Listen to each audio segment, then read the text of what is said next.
जम्मू कश्मीर से अनुच्छेद 370 हटाने को चुनौती देने वाली याचिकाओं पर संविधान पीठ की 15वें दिन की सुनवाई हुई। और वो सुनवाई 15वें दिन की सुनवाई यादगार इसलिए बन गई कि इसमें से एक याचिकाकर्ता अकबर लोन से सुप्रीम कोर्ट ने एफिडेविट यानी हलफनामे के जरिए ये बताने को कहा है कि वो देश के संविधान में भरोसा करते हैं, जम्मू कश्मीर देश का अभिन्न अंग है और देश की संप्रभुता में उनका यकीन है।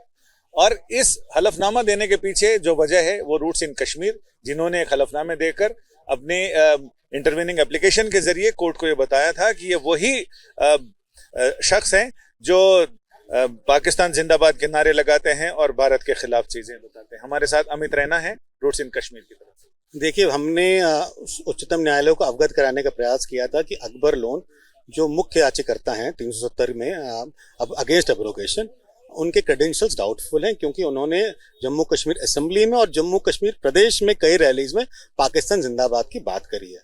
और हम ये भी दर्शाना चाहते थे कि देखिए, 370 हटने के बाद अगर सबसे ज्यादा आवाज विश्व में कहीं आई है 370 के हटने के खिलाफ, वो पाकिस्तान ने करी। और एकाएक वो याचिकाकर्ता सुप्रीम कोर्ट में आता है जो पाकिस्तान जिंदाबाद की बात करता है, जो पाकिस्तान के पक्ष की बात करता है। तो कहीं ना कहीं हमें लगता था कि कहीं शायद पाकिस्तान की बात तो इस देश के उच्चतम न्यायालय में नहीं हो रही है, और इसको लेकर हमने सुप्रीम कोर्ट को उनको अवगत कराने का प्रयास किया था। और हम स्वागत करते हैं सुप्रीम कोर्ट के ऑर्डर का। हालांकि हमारी इच्छा तो ये थी कि उनकी जितने भी सबमिशंस हैं इस पिटीशन को, उनको खारिज कर दिया जाए, उनको ना कंसिडर किया जाए।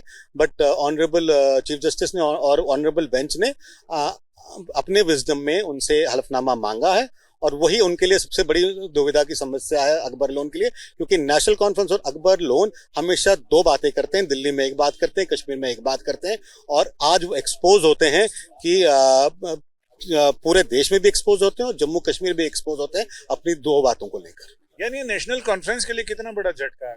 बिल्कुल, देखिए, नेशनल कॉन्फ्रेंस वो पार्टी जिसने 2001 में ऑटोनॉमिक रेजोल्यूशन ले आए थे असेंबली में, जिसमें कहीं ना कहीं वो तकरीबन जम्मू कश्मीर की आज़ादी की बात कर रहे थे। और आज उमर अब्दुल्ला को बोलना पड़ा कि हम देश की संप्रभुता पर विश्वास रखते हैं, जम्मू कश्मीर देश का अभिन्न अंग है।